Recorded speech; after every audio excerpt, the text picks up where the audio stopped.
Good morning, good afternoon, and good evening, depending upon where you are. My warmest welcome to this deep dive workshop on transition to clean energy in the context of Asia and the Pacific. I'm Phil Besong, Senior Clean Energy Advisor, consultant of Asian Development Bank. I'm privileged to moderate this deep dive workshop, which is being organized by the Korea Energy Agency in cooperation with the Asian Development Bank. Let me now invite Mr. Youngman Woo, Director General of Global Project Division of KEA for his opening remarks. Mr. Woo, over to you. Good morning, everyone. My name is Youngman Woo, Director General of Korea Energy Agency. Nice to meet you all. On behalf of Korea Energy Agency, I would like to express our warm greetings and welcoming to all participants for this event. Responding to the COVID-19, this Asia Clean Energy Forum 2020 and Deep Dive Workshop is held online, and it is much more special than before. So I am very happy to attend this special Asia Clean Energy Forum 2020 and Deep Dive Workshop. And today we are here to talk about energy transition to clean energy in Asia. Energy transition to clean energy is very important to respond to climate change and reduce greenhouse gases. Therefore, we would like to share energy transition status and plans in Korea, Bangladesh, and other Asia regions. I hope that each country will be able to respond to climate change and expand clean energy through energy transition, starting from this DDW. I also hope we could find other useful information through ASEP 2020 and DDW. For last, I want all countries will overcome coronavirus in near future and return to their daily lives.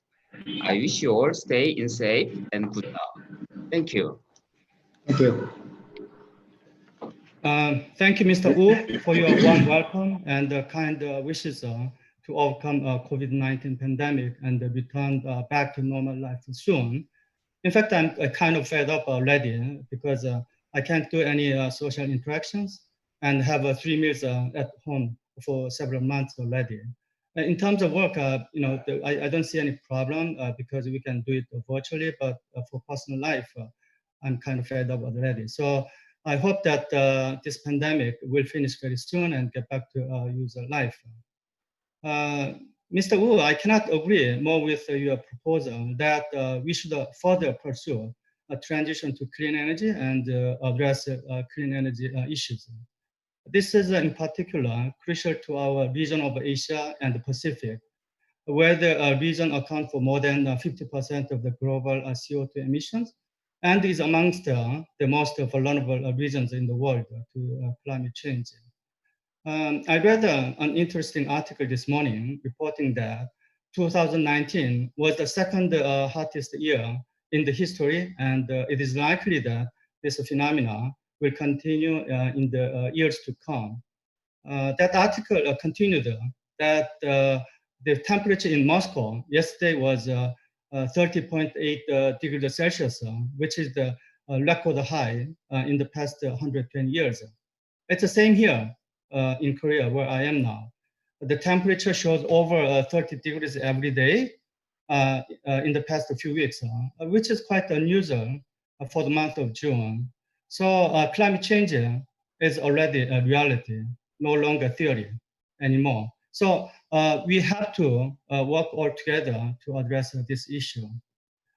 In this workshop, there are 4 speakers representing Korea, ASEAN, and Bangladesh to share their policies, roadmaps, and experience to take the journey of journey of clean energy transition forward. All speakers have quite extensive professional experience in this area. I know them all, and I'm very much delighted to have such distinguished speakers in this workshop. Just one housekeeping announcement. I'd just like to remind all the audience to write questions by clicking on the Q&A that can be found on the top of the screen.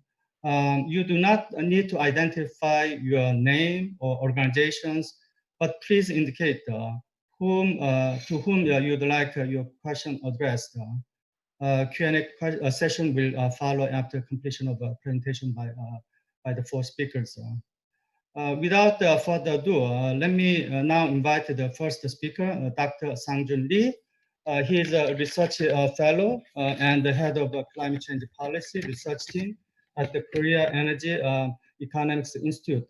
He's specialized in climate change policy and involved in various important activities, including the working group for preparing the NDC and establishing a roadmap for greenhouse gas reduction in Korea.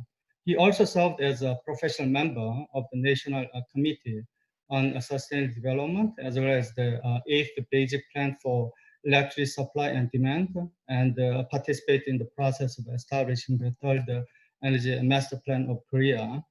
He's going to talk about Korea's energy transition status and the strategy. Dr. Lee, please. Thank you, Dr. Song. I'm Sang-Jun Lee from Korea Energy Economics Institute. Today, let me introduce Korea energy transition status and strategies. My presentation is basically based on the 3rd Energy Master Plan, which is established in last year. This Energy Master Plan includes all the direction of Korea energy transition policy now. Okay. Let's start my presentation. Today, our Energy Master Plan is an overarching energy plan, which is formulated every 5 years in accordance with the Framework Act on Low Carbon Green Growth. This plan covers about 20 years period, and this plan basically sets vision and strategy for long-term energy policy and present principles and directions of each energy source and sector. Thus, the 3rd plan was released June last year, and as you will see, it is coherent to other related energy plans such as 2030 nationally determined contributions. Okay, let me move on to next slide. So first, let me start from the Korea's current status of energy. Oh, I have just simple technical problem. Okay, no problem. So okay, before explaining the 3rd Energy Master Plan, I would like to briefly talk you on current status of energy sector. This one shows the energy balance of South Korea in 2017. As you will see, Korea is heavily dependent on overseas energy source. So we import most of energy from foreign countries. In 2017, we imported about 93.5% of primary energy supply, and we paid about $146 billion for that. So in the same year, our total primary energy consumption was about 307 million TOE, which amount to about 2.2% of global energy total. Our final energy consumption was about 237.9 million TOE. It includes feedstock of petrochemical process such as the naphtha. Sorry, because this is my office. Okay, next one. Next one shows our total primary energy supply status. Our total primary supply has grown our economic growth. It was 109 million TOE in 2000, but as you see, rose to about 300 million TOE in 2018. So it is huge growth rate. So Korea is fast growing country, even in 21st century. So our energy consumption has been grown by the economic growth. Okay, the share of oil, if you look at the share of oil, it was replaced by natural gas in power generation now. and space heating and so on. Around 2010, the share of renewable energy grown robustly in 2010. Okay, next one shows final energy consumption. The pattern is similar to the primary energy consumption, but if you look at the graph, the industry sector is important sector in Korea. So industry sector lead the increase in final energy consumption since 2000. Energy demand from other sectors have risen, but the modest pace. So the industry sector's share is very important in South Korea's final energy consumption. Okay, this one shows power generation mix. Our total capacity is about 119 gigawatt of power generation capacity. Coal and natural gas account for about 2/3 of our total capacity. Still, we are just dependent on the coal and natural gas. There are about 25 nuclear power plants in operation now, and they are about 21.9 gigawatt and 18.3 combined.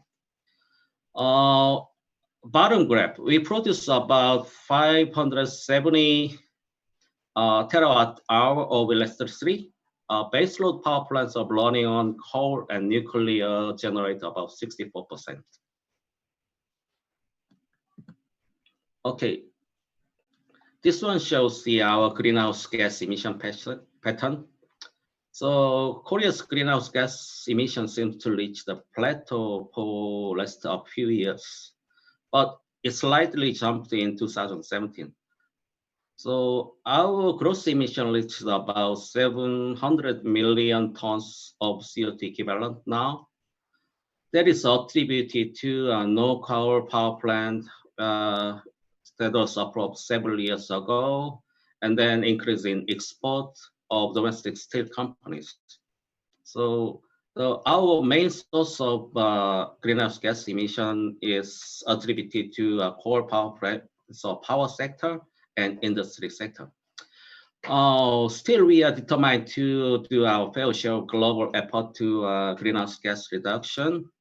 Korea announced to its NDC target of 37% from business as usual in 2015. However, we revised the NDC, which we will do more domestically. So while in the 2030 target remains the same, we decided to take additional effort to reduce emissions from power generation and be less dependent on overseas reduction. Okay, next slide. Let me explain about our just energy master plan step by step. So the main substance of the third energy plan consists of three themes, namely demand, supply, and energy system.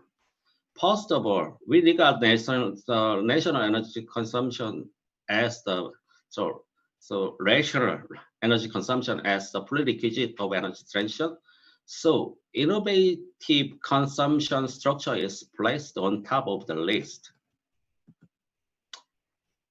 Let's look at the demand side. So in the business as usual case, the final energy consumption is expected to rise on 176 million TOE to 2011, about 0.8% on annual base.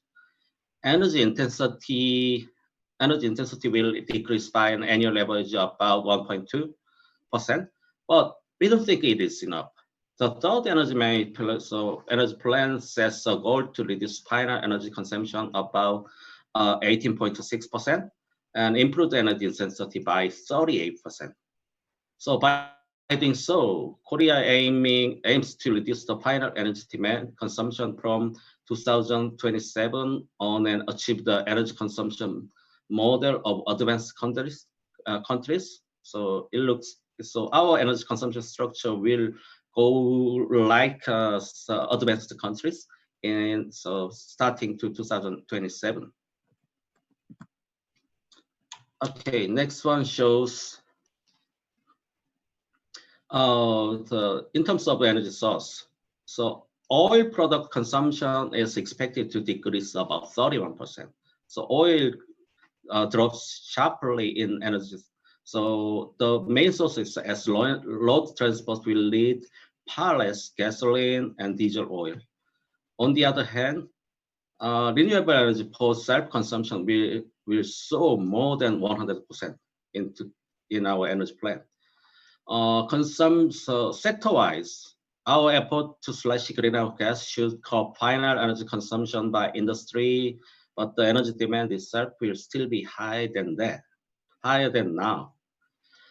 Transport sector, the biggest consumer of oil, will see about 25%, 1/4 of demand reduction of its agent demand in 2040. Okay, let me explain a little bit about just our strategies. So in order to meet our final energy consumption target, we established various strategies for each sector. The government will encourage factories to enhance their energy efficiency, for instance, by installing factory energy management system.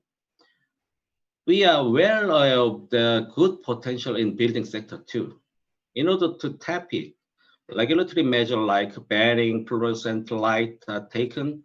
Energy demand of transportation sector will be curbed by fuel efficiency measures and electric vehicle and fuel cell vehicle with hydrogen. Next one. So next, I move on to a supply side. For the supply side, we are going to realize a transition to a clean and safe energy mix.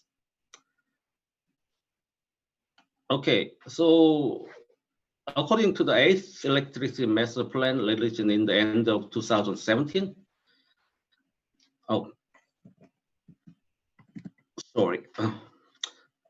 we have carried out just policy measure to boost renewable energy in Korea now. It shows a robust progress recently. Electricity production out of renewable energy has more than doubled for the last 5 years, and its share has grown rapidly.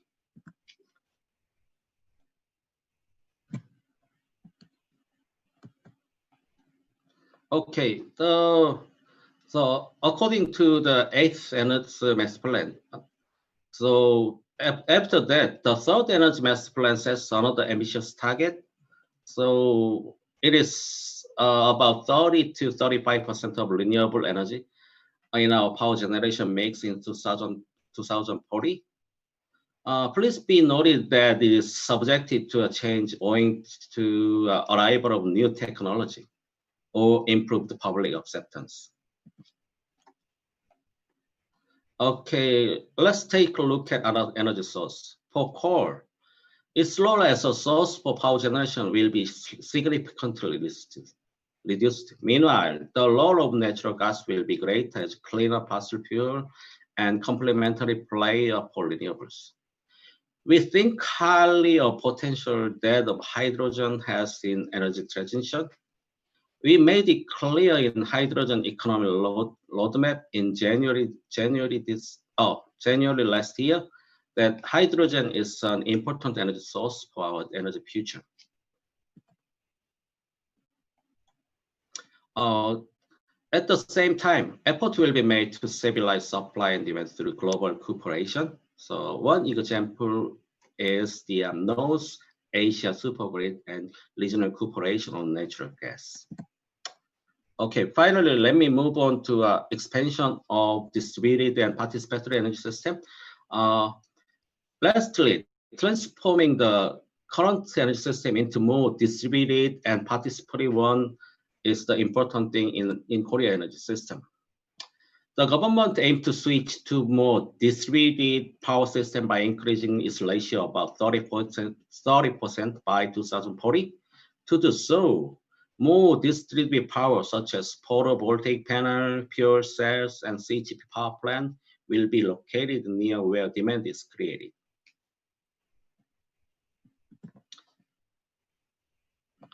A participatory system and decentralized governance is critical for our distributed power system. The government will increase the participation of public through profit sharing project and place a greater responsibility on local government. At the same time, energy welfare system will be improved to reduce existing loopholes. Okay, this concludes my presentation. Thank you very much.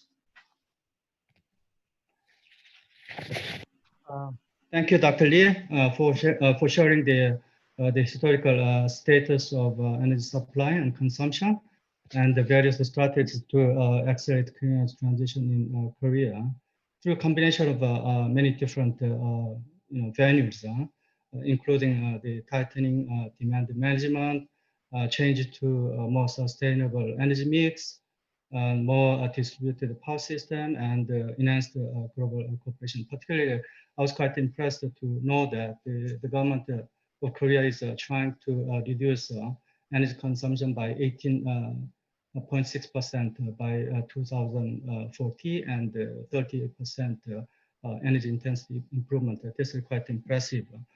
Let me now move on to the next speaker, Mr. Rizky Putra, who is currently working at the Jakarta-based ASEAN Center for Energy as a senior advisor of the ASEAN Plan of Action for Energy Cooperation Program, which is also called the APAEC program.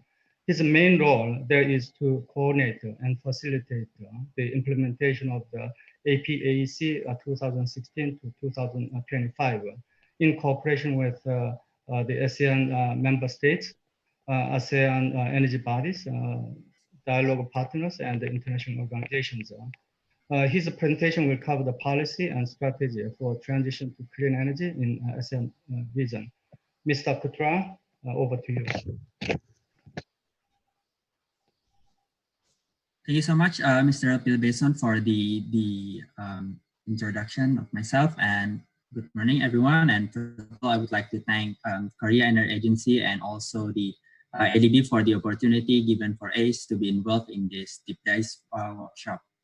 And now allow me to provide you the insights on the policy and strategy for us transition to clean energy in ASEAN. And a bit about the ASEAN Center for Energy. We are an intergovernmental organization which we serve the 10 ASEAN member states to achieve the ASEAN economic goals through the multilateral energy cooperation and also collaboration. And we serve the member states with these three critical roles. The first one, we serve them as a think tank where we provide the solutions for the ASEAN energy issues. Second, we act as the knowledge hub to provide the knowledge depository for the member states. And last but not least,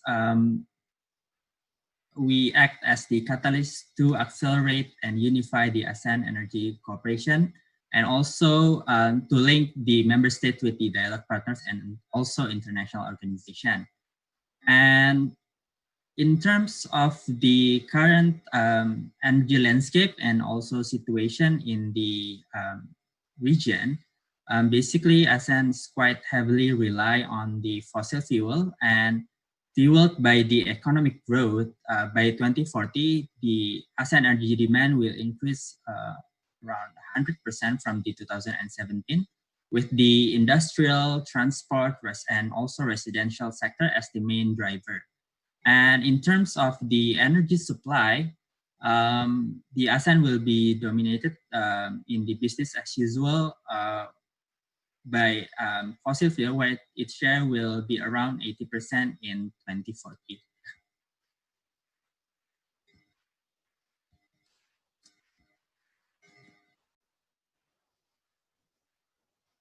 Yeah, apologies for that one. And since we are heavily reliant on the fossil fuel, however, it might going to have a energy security problem in the future, since our fossil fuel production will be decreasing in the future, especially for the oil and also natural gas, while the only coal that shows increasing trend and will be available until 2040. And it means that ASEAN will rely more on the imported fossil fuel. As you can see here, that from 2005 until the 2017, the imported oil, gas, and coal had increased significantly throughout the period. And to address those energy issues and also the achieving the ASEAN Economic Community goals, the ASEAN came up with the ASEAN Plan of Action for Energy Cooperation 2016 and also to 2025, phase 1 with the theme of enhancing energy connectivity and market integration in ASEAN to achieve the energy security, accessibility, affordability, and sustainability for all. And to achieve these goals, we translated it into these 7 different program areas. The first one is the ASEAN Power Grid. The second is the Trans-ASEAN Gas Pipeline. We also have the Clean Coal Technology, Energy Efficiency and Conservation, Renewable Energy, Regional Energy Policy and Planning, and also Civilian Nuclear Energy. And each program areas have their own target to support the achieve the target. And for the energy efficiency and conservation, the target is to reduce the energy intensity by 20% by 2020 based on 2005 level. And for the renewable energy, the target is to increase the component of renewable energy in the total primary energy supply to 23% by 2025. And as we are now at the age of the APEC phase 1, we are currently developing the APEC phase 2. And we also get the mandate from our ASEAN leaders to pursue the energy transition and also sustainable development. And as we can see here that inside the ASEAN Economic Community Blueprint, there's a mandate to, the first one is to ensure the sustainable energy is integral to the ASEAN growth, and also the energy transition itself, it's also part the ASEAN Economic Community Priority Economic Deliverables in 2020 under the Vietnam's chairmanship. And based on those mandates, and also we are aligning with the current global energy trends such as the UN Sustainable Development Goals, Paris Agreement, the Fourth Industrial Revolution, and also even the impact of the COVID-19 pandemic. The ASEAN will keep the current APEC Phase 1 theme, and we are going to add another sub-theme focusing on the accelerating energy transition and strengthening resilience through greater innovation and cooperation. And to support this development of APEC, we are also going to publish the 6th ASEAN Energy Outlook, which also be launched at the 38th AMEM in Vietnam within this year, alongside with the endorsement of the APEC Phase 2 by the ASEAN Ministers on Energy meeting. And based on our current new sub-theme, there's several items that become our main direction and also priorities under the APEC Phase 2. The first one, we will explore the new and emerging technologies and also digitalization in energy sector, such as the hydrogen technology, the energy storage, and also carbon capture, utilization, and storage. The second, we will also look to a more participation of the private sector to support the, to increase the energy investment, also financing project for energy infrastructures. And then we will also look a more cross-cutting initiative with the cross-sectoral issues such as the climate change, environmental, and also fuel economy in transport sector, and also smart city network. And to also accelerate the deployment of the renewable energy, we will also look into the RE grid integration, also smart grid. And also we are going to enhance our energy resilience from the natural disaster or also the unexpected events like the COVID-19 pandemic. And at the heart of the energy transition under the ASEAN Plan of Action for Energy Cooperation, we have the energy efficiency and conservation and also renewable energy as our major strategies to accelerate the transition and also strengthening our resilience. And under the APEC, each program area have their own target. And to achieve those targets, we have the outcome-based strategies, where each outcome-based strategies, we will have specific action plans for the OBS. And for the energy efficiency and conservation, our target is to reduce the energy intensity by 20% in 2020 based on 2005 level. And to achieve this, we have these 4 outcome-based strategies. The first one is on the harmonization of energy efficiency standard and labeling. And for this phase, we are focusing on the 2 appliances, air conditioner and also lighting. And we are, within this period, we are able to adopt the regional and also national policy roadmap for the air conditioner. It was adopted by AMEM in the 2017, and also we are able to adopt the regional regional policy roadmap for energy performance for lighting in 2019.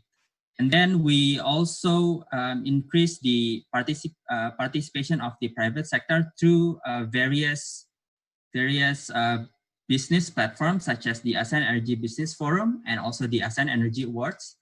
And then we also note the potential of the energy savings in the building sector. Therefore, we have the outcome-based strategies on the development of green building codes and also energy efficiency codes.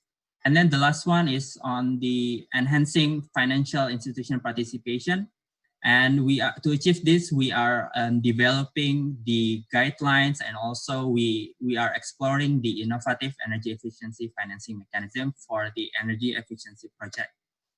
And in terms of our target for the energy intensity reduction target, ASEAN has exceeded the energy intensity reduction target and achieved, in 2017, we have achieved 24.4% energy intensity reduction based on 2005 level.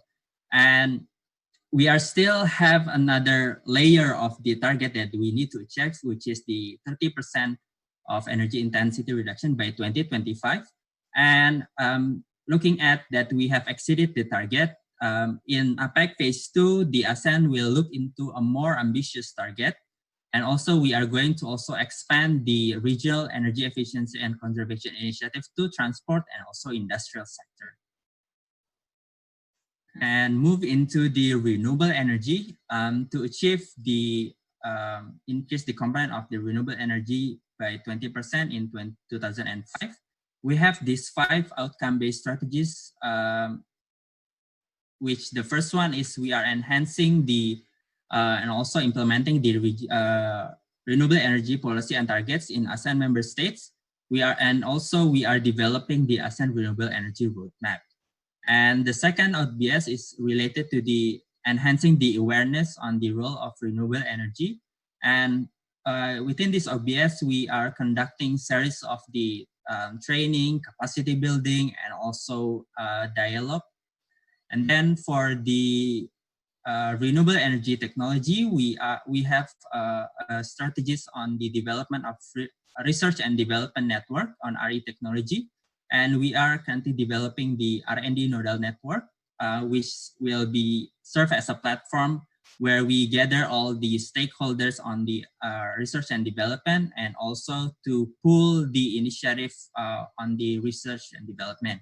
And then the fourth one is similar to the energy efficiency and conservation program. We have the RE financing, where we are looking into strategies or policies to tap more renewable energy bankable projects. And then we are also exploring the potential of the biofuels, especially for decarbonizing the transport sector. But if we look at where are we now in terms of the achieving the renewable energy target, we are still a bit behind the target, where we need another 9% additional renewable energy for the next 5 years, which could be translated into we need an additional 90 gigawatts of the renewable energy, and it's required around 1% of GDP of ASEAN, or around $3 billion US dollar per year to achieve the 23% of the renewable energy target. So we still have a lot of change ahead, and we think that ASEAN needs to significantly step up their efforts to identify gaps and also potential deployment of the renewable energy projects. And for the implementation of the APEC itself, we also get the support from our dialogue partners and international organization. And basically, we have a pretty long-standing history of cooperation with Korea, especially with the Korea Energy Agency. And we have seen an evolve in the different type of cooperation. And currently, we have the what we call it the ASEAN Cluster Mitigation Cooperation Program, where this program focusing on the build the capacity and also and capability of the ASEAN member states on the greenhouse gas mitigation, and through the implementation of the new and renewable energy and also energy efficiency and conservation. And currently we are exploring the new phase of this cooperation. And within this new phase, we are going to expand our cooperation into building and also industrial sector. And also we are expanding the capacity building to all ASEAN member states, where previously we are focusing on the Cambodia, Laos, and also Myanmar. And throughout the period, we are able to support the Cambodia to launch their first energy efficiency label for refrigerator in 2017. And we are also launched the demonstration project for Picogrid Village system in 2018 in Siem Reap, Cambodia. And we also note the importance of the private sector in accelerating energy transition within this region. Therefore, we have these three main platforms for us to engage with the private sector. The first one is the ASEAN Energy Business Forum, and where this is a high-level platform because every year we conduct this AEBF with the back-to-back with the ASEAN Ministers on Energy Forum. And within this forum, we are gathering all the stakeholders from the policymaker, the academia, private sector, and also other key stakeholders to discuss the key opportunities and also on the ASEAN energy sector, including towards the exerting energy transition and also sustainable development. The second is we call it the ASEAN Energy Awards. And this is a platform for the private sector to showcase their best practices in 3 areas. And for this year, we have the Energy Efficiency and Conservation Awards and also Renewable Energy Awards. And also we have, we call it the ASEAN Call Awards, which held every 2 years to promote the best practices in clean coal technology in accelerating energy transition. And then the last one is the ASEAN Plus 3 Cleaner Future Initiative for ASEAN, or we call it the SEFIA. This platform just launched last year in Manila, and this platform is to facilitate the collaboration between public and also private sector for accelerating the deployment of cleaner energy and also low carbon technology in the ASEAN region. And yeah, so all of those initiatives basically supporting ASEAN to achieve the ASEAN Economic Community goals. So, and also through the regional energy cooperation and also energy transition. And yep, I think it's conclude my presentation today. Back to you, Mr. Pilbeson. Thank you, Mr. Putra, for your very comprehensive presentation on the energy landscape of ASEAN and how ASEAN achieved the transition to clean energy in the past and how the country will go further. I was impressed by your presentation from 2 points. One is regional cooperation. When I was in ADB, we really tried to achieve regional cooperation in many aspects, but regional cooperation is extremely difficult because each country has a different interest and different priorities. But this ASEAN was able to achieve regional cooperation in energy transition, and you achieved, your achievement in energy intensity is way above the target, though the renewable energy is a bit lagging behind. But I think if you continue to work hard, and I think this will be caught up, and I wish you the best of luck to further achieve energy transition in your region. Let me now invite the next speaker, Mr. Siddiq Jobier, who served the government of Bangladesh for 34 years in different senior positions, and retired in January this year as additional secretary, member, Sustainable and Renewable Energy Development Authority. He now works as an independent expert on energy, environment, and climate change, and also serves as a panel expert of power sector in the Ministry of Power, Energy, and Mineral Resources of the government of Bangladesh. I have known him for long because I was involved in project development and implementation in Bangladesh. If you're going to work in the renewable energy and energy efficiency, climate change areas, you have to work with Mr. Jobier. So I'm really glad to have him here in this presentation. Mr. Jobier, it's your turn now. Thank you. Yeah, thank you very much, Mr. Moderator, and thank you Asian Development Bank for organizing this program in this difficult time through a virtual mode. So let me first give some information that there are different activities is going on for transition to clean energy in Bangladesh, but I will make my presentation confined to renewable energy and energy efficiency, only considering the limited time of today's presentation. So I think everybody can see my presentation. There are three major documents that in fact we that guided this clean energy transition. So one is the Sustainable Development Goal, that we all know that this is Bangladesh is the signatory of this Sustainable Development Goal. And second one is our perspective plan, that 5 years perspective plan, where government give the commitment that how government will move for the clean energy transition. And third one is the NDC, Nationally Determined Contribution. And these are the three documents that mostly guided the clean energy transition for Bangladesh. Apart from that, Bangladesh have a vision to electrify the whole country by 2021. And the present achievement is almost 92%. Then second one is the transform Bangladesh into a middle income country by 2021 and emergence of Bangladesh as developed country by 2040. These are the vision statement that the government have.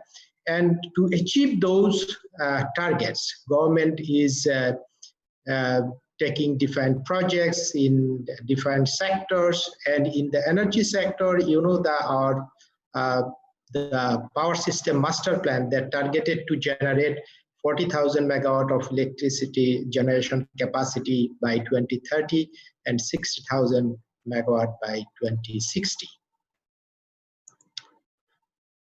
In our NDC, the government set target to reduce 5% of GHG emission on voluntary basis, and compared to the business as usual case by 2030. It has also expressed an ambitious up to 15% emission reduction target below business as usual, with the condition of getting appropriate support from the developed nation. Although Bangladesh is a highly climate vulnerable country with less than 0.35% of the global GHG emission. So in renewable energy and energy efficiency, There is a renewable energy policy formulated back in 2008, where government set a target to generate 10% of total electricity from the renewable energy sources by 2020 and 15% by 2030. This 15% included in the SDG roadmap. In fact, it was not incorporated in the renewable energy policy, but it is incorporated in the SDG roadmap, that 15% by 2030.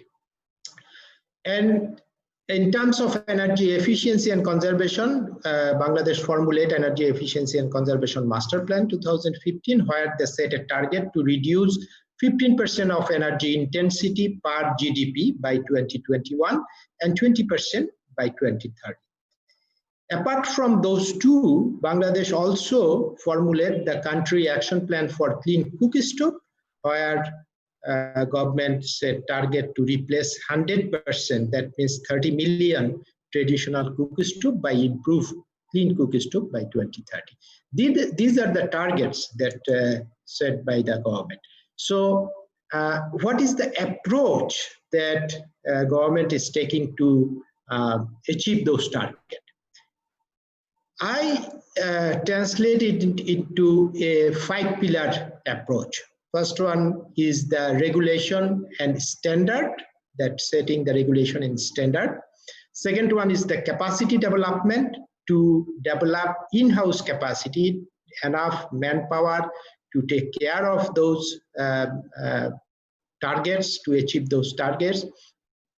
Then third one is the awareness, to integrate the people into the government vision. Fourth one is the incentives, that especially for the energy efficiency, incentive is a good drive to attract the people to get access to the energy efficient appliances. And the final one is the financing, that you know that we need a huge investment to achieve those targets. And for regulation, government already prepared defined regulation for renewable energy, for energy efficiency, for overall energy sector. For capacity development, also government started to train the manpower to create the energy auditors, certified energy auditors and managers, introduce the net metering system for solar rooftop, organize the training for the EPC contractors to implement the renewable energy project and energy efficiency project, as well as also working for skill development program for energy efficiency equipments and appliances, because when the people will get access to these energy efficient appliances, they also need the trained people to fix it up if there is any problem there. So awareness program, government organizing seminar, workshop, also introduce a very good program called the schooling program to make the children aware about the benefit of the renewable energy and energy efficiency, and to participate in this program. Then the advertisement in the print and electronic media, then organizing the exhibition for renewable energy and energy efficiency products to get acquainted by the people to the benefit of those technologies. Then the incentive, government also make in place the different kind of incentive, like the fiscal incentives and the financial incentives and those. And for the financing, the concessional financing program for renewable energy and energy efficiency are in place with the help of the government as well as the different development partners. You might know that the solar home system program of Bangladesh is the most significant successful program over the world. So this program is also incentivized with the help of the World Bank. And Bangladesh started a program for energy efficiency called Energy Efficiency and Conservation Promotion Financing Program with the help to December 2019. And they have to achieve 15% by 2030. That's over a period of next 10, 11 years. So this will be very difficult unless and until government has a very strong commitment to promote the renewable energy. And I think this pandemic situation give an opportunity, not only in front of Bangladesh, but also for the other countries to reshape their energy map. Because in Bangladesh, now the requirement of electricity or demand of electricity has reduces because of this pandemic situation. Many of the industries are not in operation now. So this is the time, I think, that to reconsider and integrate these sustainable energy technologies into the system, because the electricity demand was very exponential in Bangladesh, so there was no room for Bangladesh to consider that to promote the renewable energy, to bring the new technologies, do some research and all those things. So that's why government naturally opt for the very dependable technologies, that is the fossil fuel based technologies. But I think this pandemic situation gives a good chance for any country to reconsider their the energy transition map. If we consider that, but though the achievement is not very significant, but there are many projects are in pipeline. So government can boost up those projects to come quickly into the system. Like there are 2 utility scale solar project is very close to near to the completion, which is around 85 megawatt of capacity. There are 2,000 solar based irrigation pump program is initiated by the Rural Electrification Board with the help of the ASREP Fund and ADB, Asian Development Bank. It is progressing. And then there are grid-tie rooftop solar systems. This is a net metering policy that introduced by the government a year back. And there is a lot of interest from the industry owners to set up this system in their roof. And this section of renewable energy promotion activities is going very well. And there are some off-grid solar projects is also there, like the solar street light, solar home system program is also going well. This is slowed down because not very fast like before, because it has reaches its optimum level. Then the wind, there are 2 projects are in construction phase now. One is 30 megawatt and another one is 50 megawatt. So altogether 274 megawatt projects are very near to the completion. And we hope that within a year, all those will be in the system, but there are some more projects are in the pipeline. They are already, government issued the LOI for 700 megawatt equivalent of utility scale solar projects. There are some challenges, but I think government should be very proactive to overcome the bottlenecks that the investors are facing, so that they can come up with their projects very soon. There are grid-tie rooftop solar projects and off-grid solar projects are also in the development phase now. This is also significant, and this rooftop program is going very well, and the more and more projects are coming every day. And for wind program, these are there are 3 grid-tie wind projects. 2 are 50 megawatt each, and another one is the 20 megawatt. Those are in the process of development. And there are some off-grid wind projects are also in development phase now. Now, if I will come to the energy efficiency, for energy efficiency, government is doing work in both the 2 different aspects. One is the behavior, to change the behavior of the consumers or users, as well as the introduce the new technologies. There are also the 5 pillar programs. One is called the Energy Management Program, that is for the industries, Energy Efficient Building Program for the buildings, Energy Efficient Labeling Program for the appliances, as well as Energy Efficiency Financing Program and Awareness Program.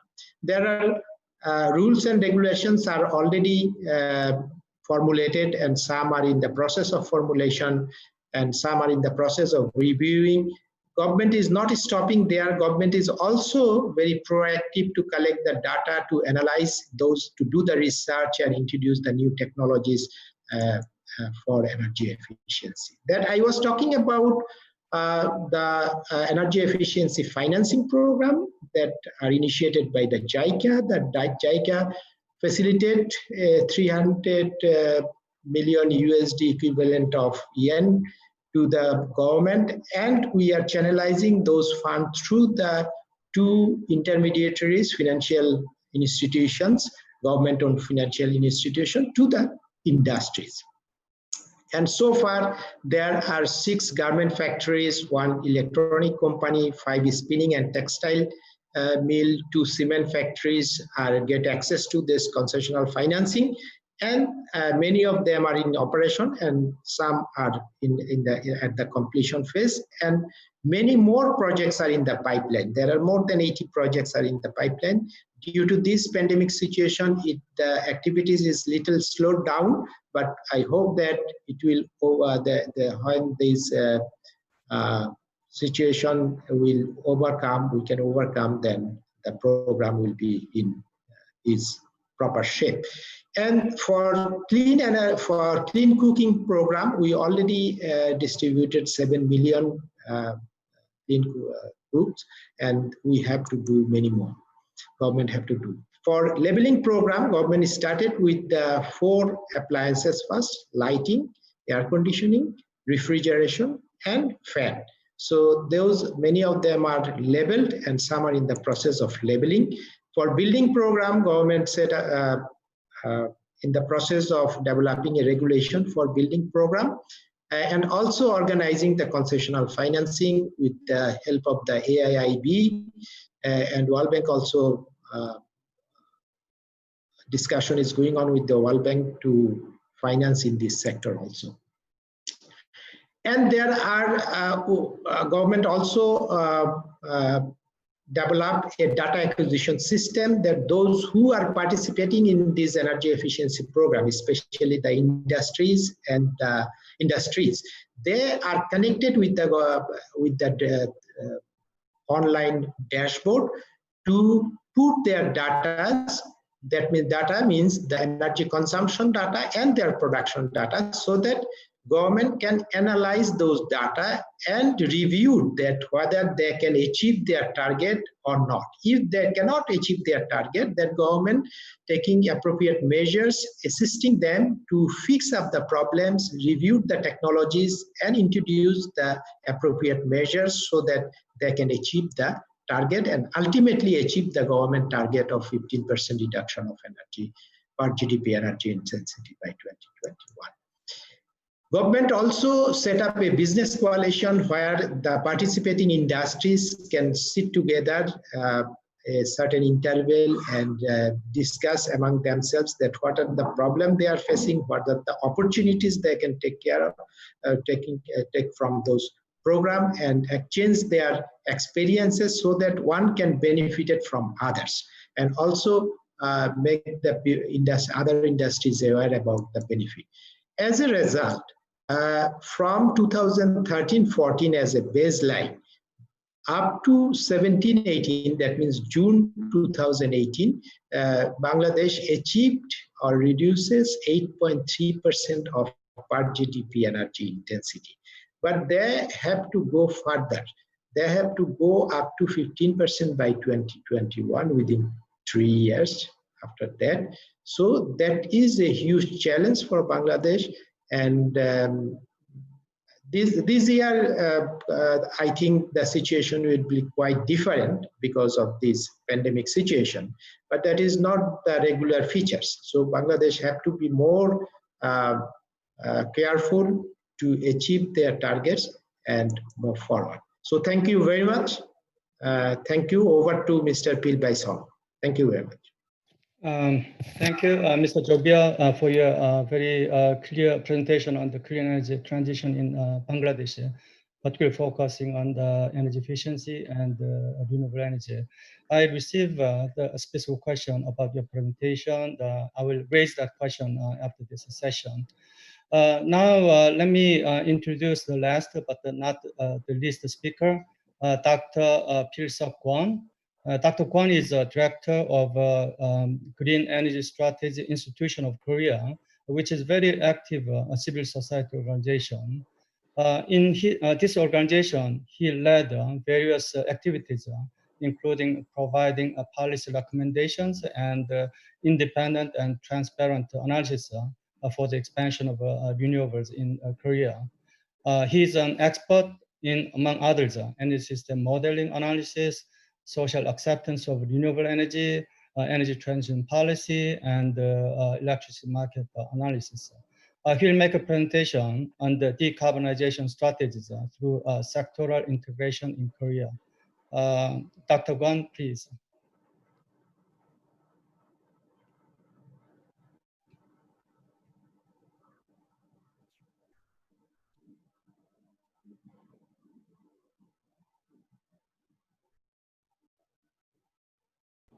Yes.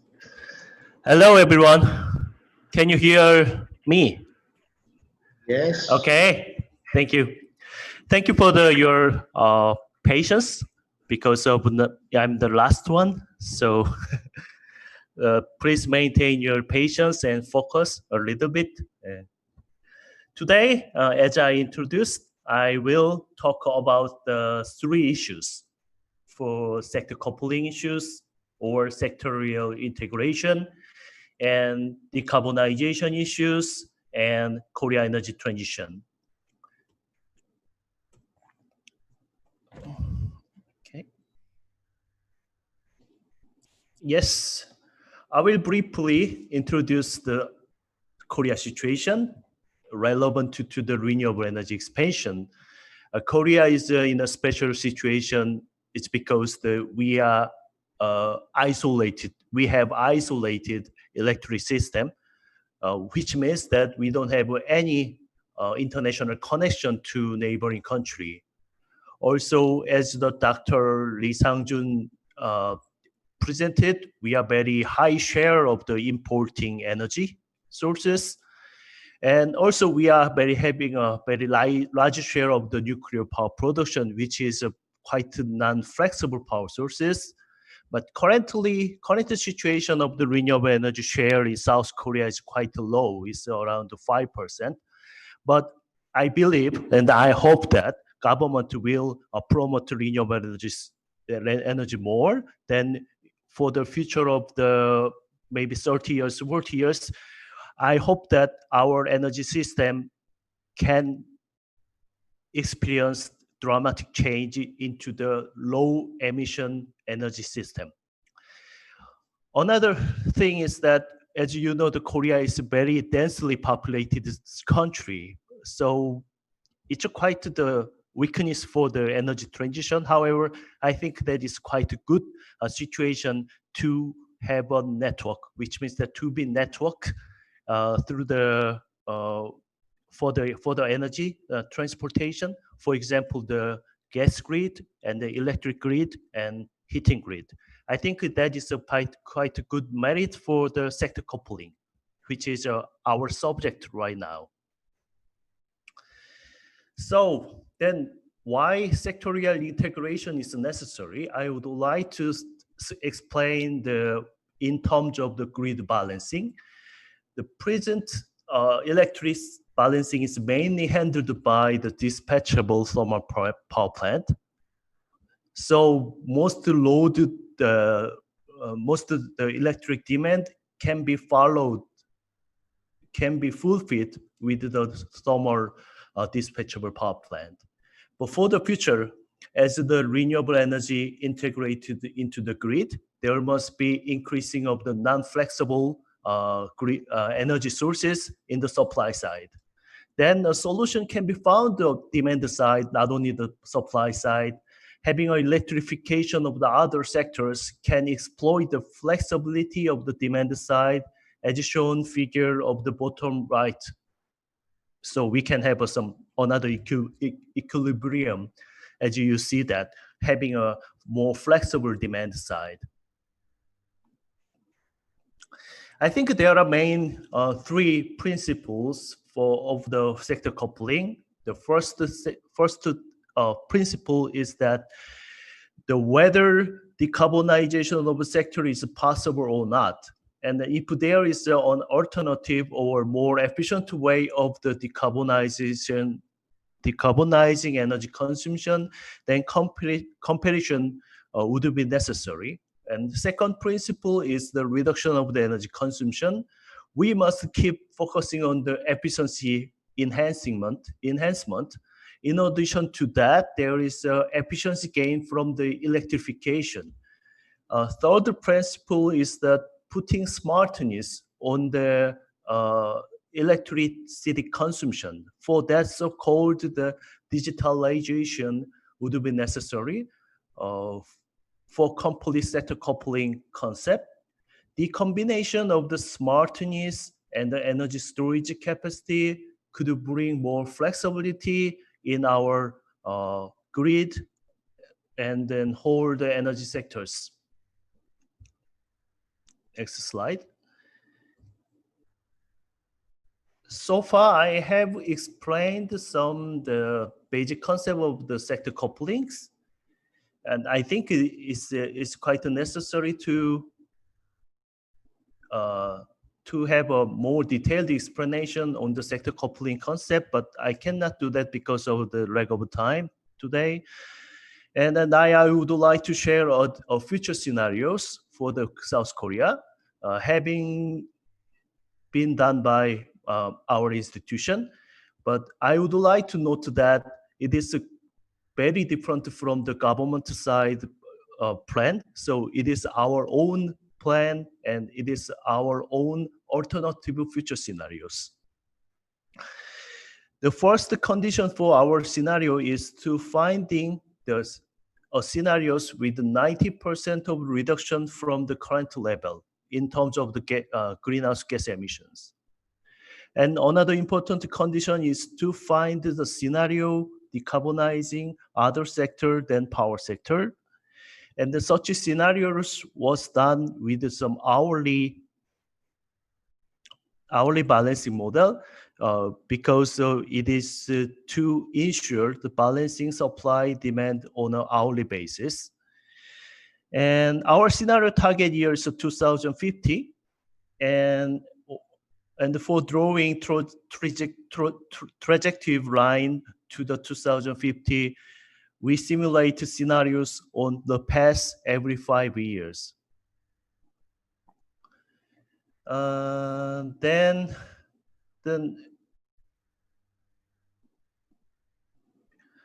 our methodology, I will talk about some methodology with the next slide. Okay. To the right side, there is an electric system model, and to the right side, there is a sector coupling model, and to the left side, there is an electric system model. Electric system is model mainly handled by the balancing and balancing supply and demand, because the electricity is not storable. Then even though there is a storage technology is available, but it's quite expensive. So through the right side of the sector coupling, then there are power to heat and power to mobility and decarbonization of industry and the power to gas. Through this analysis, some parameters goes into the left side of the electric system model. Electric system model is just having ensured the balancing every hour of the in the electric grid. Then yes, I already say that energy consumption should be reduced we tried to reduce the energy consumption with four phases. The first phase is increasing energy efficiency, and the second phase was to electrify some energy demand, and the electrification must accompany with some efficiency gain. As shown in the figures, we can see that annual energy consumption decreased share by efficiency measures. Then, and the electrification. Most important phase would be the material substitution. Material substitution is necessary in the industry sector. And I will tell you about how to, what is the main assumption of the energy demand side for the transportation demand. So in assessing the future transportation demand, there are two main factors assumed. The first factor is the modal shift. For example, passenger vehicle users, passenger vehicle driver can turn into the public transportation. And the other factor is the technological change from the internal combustion engine, which is fueled by the fossil fuel currently, but for the futures, there must be some electric vehicle, and the fuel cell electric vehicle will be come out. And then as long as we supply the renewable energy-based electricity to the transport the technology like electric vehicle and fuel cell electric vehicle, then decarbonization of the transportation can be successful. For the building sectors, we have three phases for decrease the energy consumption of the building sector. First assumption is that we are going to have a 5% of energy efficiency gain by 5 years. So it's around 1% efficiency gain by annually. And second one is that we are expanding we assume to expansion of the district heating grid 20% by 5 years, every 5 years. It's because that, as I said, that Korea is a very densely populated country, and even more, Seoul area is a very small area, and then with the 20 million people live there, and there must be huge potential to the expansion of the district heating grid for the futures. And then last thing is that even though some consumer cannot connected to the district heating grid, then their energy demand, energy consumption should be changed into the heat pump or boiler. It's because using a heat pump and then boiler for the low thermal heating demand is quite efficient, like over 300%. Technically, it is a COP. We call it for when we are using the heat pump, but it is almost 300% efficiency gain from when we convert into the electricity for the heat demand. And industry sector is quite difficult, but I think that it's very difficult to share every assumption we have in the industry sector. So I briefly introduce what is our main assumption for reducing energy demand of the industry sectors.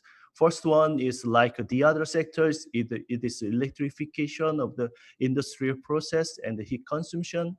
And the second one is quite difficult to assess because the industrial process needs some kind of material which is composed of the fossil fuel. Then we assume that there must be some possible to decarbonization of the such materials. So we borrow some the methodology from the European study. Then we applied it for this study. And I think it's the next slide. So then I will explain our result, our scenario result. For the comprehensive view of our scenario result, we draw the Sankey diagram. To the primary supply side, there you can see that there are two primary energy sources, and the wind, which is the wind and solar here. And to the left side, there is an energy consumption, and then most of the energy is consumed in the industry. And then building and transport sector is very shrinked, very reduced, because it's quite easy. It's relatively easy to have a high efficiency in the building sector and transport sector rather than industry sectors. And at the bottom of the Sankey diagram, there is some flexible measures which include some battery and hydrogen and power to heat with some thermal energy storage facility. And you can see that those technology, so-called flexible means, have a very significant role in the balancing electricity demand and supply. You can see that. And then let's talk about the greenhouse gas emission of our scenarios. As I indicated that our goal is to reduce the CO2 emission by 90% of the current level. And then our scenario result to say is around 50 million CO2 ton in 2050. And it fulfill that this result I can say it fulfill our scenario objective. And then maybe you would like to know that how much capacity, renewable energy capacity, is necessary for decarbonizing whole energy consumption by 2050. As you can see that we need a huge capacity is necessary to be built for the photovoltaic. We need over 300 gigawatt. 300 gigawatt should be installed, and for the wind, it's around 140 gigawatt wind power should be installed for the decarbonization of the Korea energy system. To the right side, there is the capacity we need for the storage and energy flexible means something like gas storage, hydrogen pump, hydrogen storage and electrolyzer things. And then as you know that, maybe you know that the battery has a kind of two capacity. The one thing is that the capacity of the charging and discharging of electricity, and then capacity of the storage. So to the I will tell you, I would like to tell you that how read this graph is to the column. It refers to the left side of the graph, which is about the power capacity, which means that how large capacity for discharging and charging capacity. And to the there is an area graph is there, and which is referred to the right side of the axis, and which refers to storage capacity. So you can read our scenario result very with some numbers then. So we made some trajectory line, then how we should change into the 2050 for the almost fully decarbonization of the whole sector in South Korea.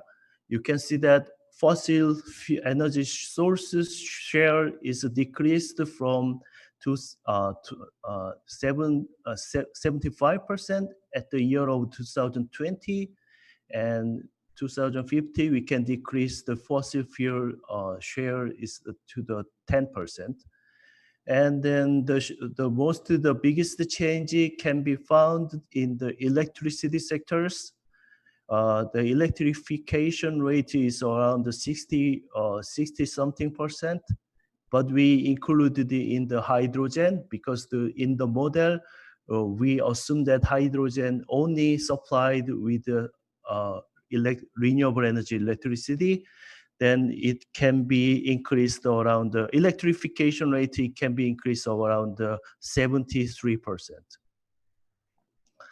So this is the graph shows that what is the change of the total final energy consumption versus what is the electricity consumption change. Then annual rate of the decrease of the final energy consumption, it should be minus 2.6%. But electricity consumption should increase to around 1% per year. Then we would like to compare our scenarios with the other countries' scenarios. As you know that many European countries already issued their roadmap for 2050. So we compare those scenarios with our scenarios, and the other country scenarios only from the 2050 in this model. We select some countries like United Kingdom and Germany and Italy and France, and then the line shows that our research result. Then you can see that we are relatively high share of the electrification, but very moderate level of the moderate ambition level of the decarbonization rate. So I think that's the last slide I have today. Thank you for listening. Thank you, Dr. Kwon, for your very interesting insights on the concept of sectoral integration, the principles, and the modeling results on how to achieve energy transition in Korea by 2050. Basically, the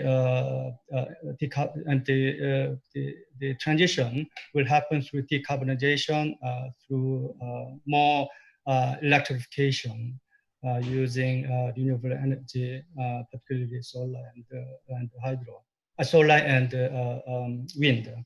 It's very much interesting to hear from you that by 2050 there'll be a lot of changes in our life in Korea if this happens as you suggested. First, there'll be no more internal combustion engine-based cars. Mostly it will be electrified by battery or a fuel cell. And also you mentioned about the 60% reduction in final energy consumption. And this is also very interesting to me because I've seen a lot of government plans to reduce carbon, to reduce the energy intensity, but not much on reduction of energy consumption because basically the energy consumption will go up as the economy grows. And then also you mentioned about 90% CO2 emission reduction by 2020. Maybe you can talk more about that during the Q&A session. Now we have about 5 minutes. Unfortunately, we don't have much time for a discussion, but one commonality that I found from this presentation is that without, all reasons, Bangladesh, ASEAN and Korea, in terms of the energy efficiency, there's a relatively good progress, but renewable energy capacity increase is lagging behind compared to other means. There's one question, specific questions for Mr. Jobir. The question is, saying that the Bangladesh renewable energy capacity increase plan seems quite ambitious. And you said that government should make a very strong commitment to reach the goal. Do you think it's a reachable goal by 2030? And what should the government especially do to make it realized? And I think this question is relevant to other speakers. So after Mr. Jobia answers to these questions, I will raise similar questions to other speakers, Dr. Guan and Dr. Putra. Okay, Mr. Jobia, please.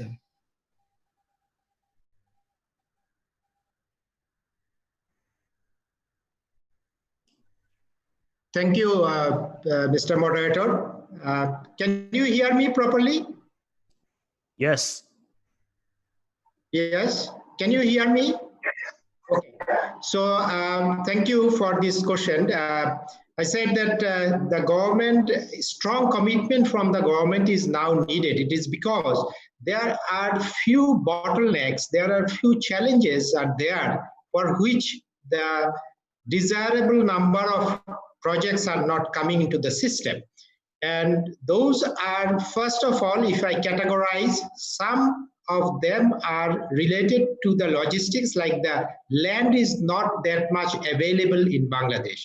For any private sector, these renewable energy projects are mostly developing by the private sector, and it is very difficult for the private sector to get access to the big chunk of land to develop the solar project unless and until government have the assist the private sector to acquire the land. It is very difficult to have the land, number one. Number two, for renewable energy projects, private sector have to develop their own evacuation line, which is also very difficult in Bangladesh because no private person is allowing any project developer to build the transmission line over their land.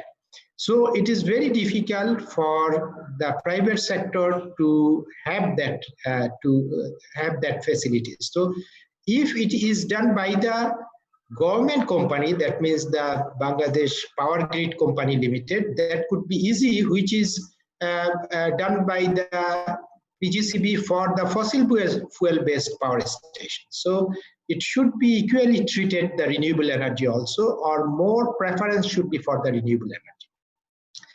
Number three is that Bangladesh do not have much technical people in-house, in-country, who can build these utility scale large renewable energy projects.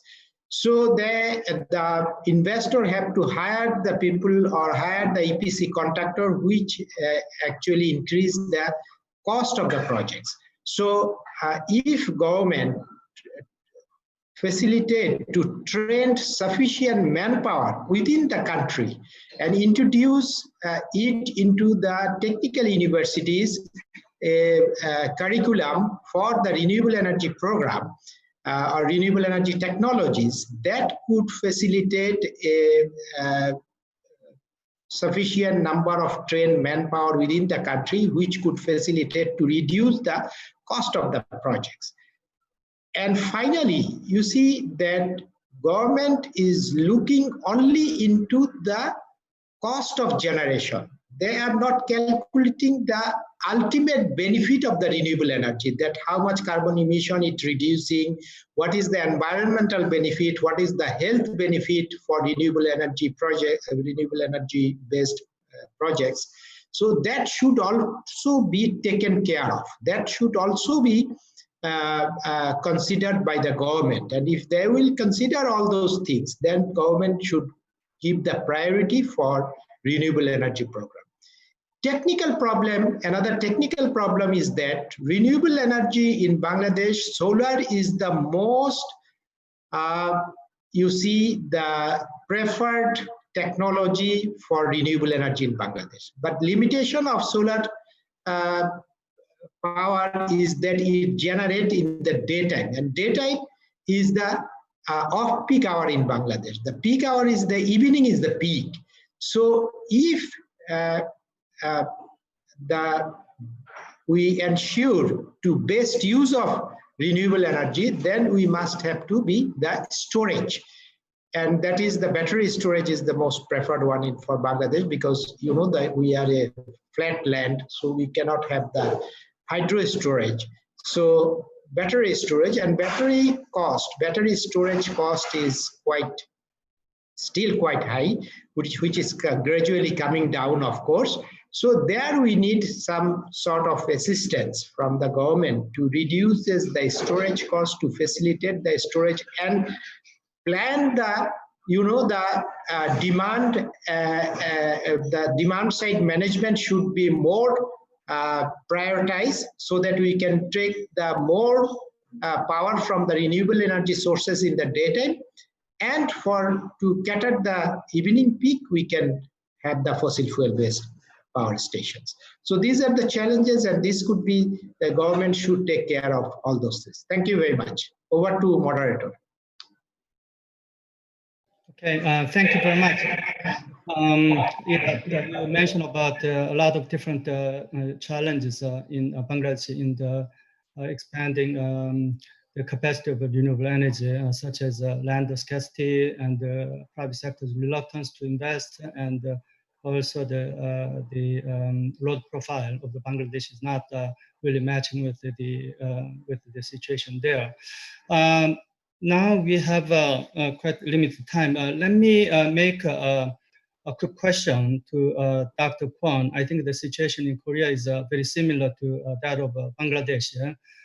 Korea is a highly populated, populated area, and land scarcity is a serious issue. And I know that the government has a plan of 30-20, which means that 20% of renewable energy share by 2030. But the progress is not as fast as it should have been. So, Dr. Kwon suggested that by 2050, most of the electricity generation is coming from renewable energy, basically solar and wind. So I'd just like to hear from Dr. Kwon on what assumptions did you consider in doing such modeling. Dr. Kwon, please. Hello? Yeah. So my assumption for this modeling is it starts from very clear target, which is at the year of 2050, we should have a zero emission or very low emission level of the society in South Korea. But I was very surprised that the Bangladesh situation is quite similar to the Korea situation. We have a similar reluctance or similar resistance against the expanding the renewable energy sources. But I think that even though we are very small, narrow area is available for South Korea, but I calculated is from our calculation, it's around less than 5% of our territory can supply whole the energy demand in South Korea in 2050. I think it can be it's kind of the matter of the paradigm. It's because we already consume our area very uselessly. Like for example, we are having a large area of some golf area, or we are already using the 1% of the national territory to make a tomb, make a grave. So if we think very different way, then there must be a lot of available land for the renewable energy expansion.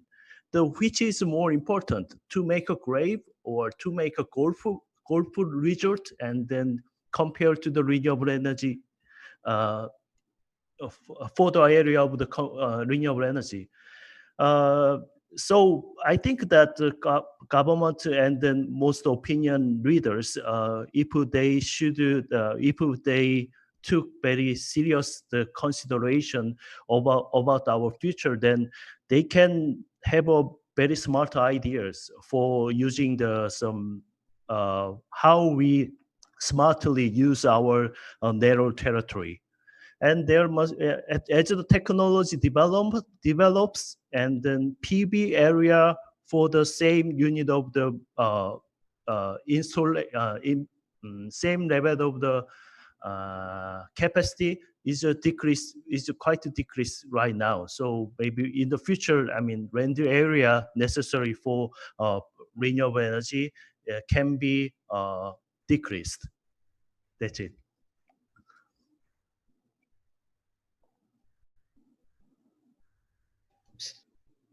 For your respond to my questions. And unfortunately, we are lagging behind, so I think we have to close this presentation and question and answers. I'd like to thank all the speakers for their excellent presentation, and the audience for their active engagement in this deep dive workshop. Now, I'd like to invite Dr. Nam for his concluding remarks. Dr. Nam, please. Thank you, Dr. Song, and welcome all of you, distinguished presenters. And also, I have learned quite a lot from your valuable presentation, which was very comprehensive. And with that, this what we have presented here is just to a certain extent that complement, and also this is a very good presentation, or the areas that we have to look at in from the ADB's point of view in terms of the to kind of tracing the pathway to the clean energy transition. I would like to highlight or reiterate a couple of things that we are doing from the ADB's perspective on the transition to the clean energy is definitely the further enhancing the clean energy development in terms of the promoting the renewable energy, as well as the energy efficiency improvement, so to say. And this is not, we should focus on the supply side as well as the demand side of the energy efficiency improvement. Oh, and another point that through the energy transition that we should also look at into the energy access point of view. Certainly the energy access to the electricity access we have achieved. Still, we have some over 200 according to the UN ASCAP tracking report last year. But we still look at some of your presenters have mentioned that we still have to look at some of this cooling as well as the cooking area on that one. So that is the area that we look at it. And of course that, what we need is it was also several times mentioned that, the kind of integrated multi-sectoral approach that we have to take. Energy sector itself cannot really, achieve that. And then, that there should be supplemented, or we have to do it together with the integrated multi-sectoral approach that not only the industry, but also we should look at industry, transport, but also agriculture, water, and urban aspects. And then, one of the most important things that we see that is the innovation from the, we often talk that very much on the technological innovations, but of course that we have to do the kind of, business innovation of the business model, that how we can really implement the clean energy development program or deployment, any type of the technology. Obviously that will require, all this, strong governance, and then also, strong participation, active participation from the private sector, as well as, all the, energy related institutions to work together to achieve this. So, I'm stopping here for the closing, and then I would like to thank one more time for the Korean Energy Agency, who has been a part of a long-term partner of the ADB, in particular as a co-organizer of this ASAF. And we would like to thank one more time for sparing your time for doing this presentation, participating in this presentation of the deep dive workshop. Thank you. Thank you, Dr. Nam, for your summary of the actions that we have to consider in further pursuing the energy transition in our region and beyond. With this, now let me conclude this workshop, and thank you very much again for everybody, and hope to see you next year in the Asia Korean Forum. Thank you, and bye-bye. Thank you. Thank you very much. Thank you, Mr. Pilbay Song, as well as the ADB representative. Thank you very much. Thank you, everyone. Thank you. Thank you. Thank you, everyone. Have a nice day. Thank you. Have a nice day.